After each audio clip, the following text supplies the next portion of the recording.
For some reason, a bunch of you still want me to make a longer reaction video to Jeff Nippert's recent body fat percentages video, but I'll keep it brief, or at least I'll try, because it's pretty simple. First thing we can take away from this video is that DEXA scan is a painfully inaccurate way to measure body fat percentage.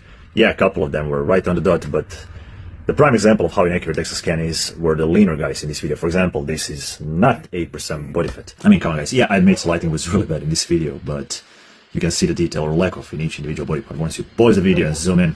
And this is by far his leanest, portion of the body.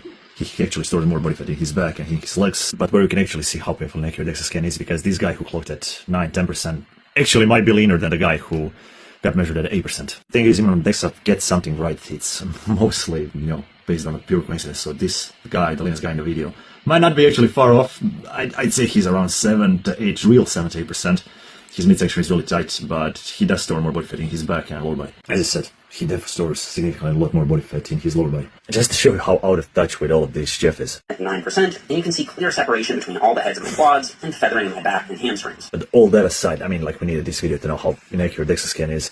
What I found really interesting is that they literally ignored every other factor and basically linked how those people feel to their body fat percentage, like it's the only factor at play. I mean, I can totally understand and believe those guys who are at a really high body fat percentage in this video feel like shit, feel sluggish. After all, they carry a fuck ton of excess body fat, excess weight their body doesn't need, which also wrecks their hormonal profile. But they conveniently ignored all of those leaner individuals in this video. Both girls and guys are in the middle of some type of prep, so they're still in a deficit, some of them for quite a while, or in an aggressive deficit, so they're basically still starving themselves. Of course they're going to be hungry. Of course they're going to feel like shit. But from Jeff's perspective, the only culprit was the fact they were at low body fat percentages. He completely ignored every other factor at play. Just additionally put things into perspective to what extremes Jeff went to subtly demonize low body fat percentages. He linked the last guys, the leanest guy in the video, outburst by the end of the video, to low body fat also. All of the guys clearly on gear.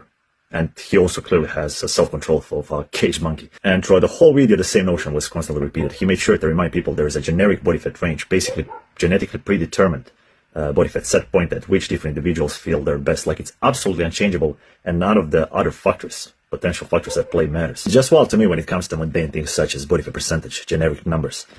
People tend to completely overlook and ignore the fact their hormonal profile fluctuates all the time based on the external stimulus your body receives. Therefore, your energy levels will fluctuate on a daily basis. Your performance in the gym will fluctuate on a daily basis. Your hunger will fluctuate all the time. You know how I know this? Besides the fact I coach thousands of people. Because people who don't give a flying fuck about fitness or know anything about it go through the same shit you guys go through during your contest prep on a daily basis. They also, more or less often, deal with hunger, feeling lethargic, deal with the fatigue, feel like shit or feel great, without knowing anything about their body fat percentage, body composition, testosterone levels, or calories. But yeah, that's pretty much my takeaway.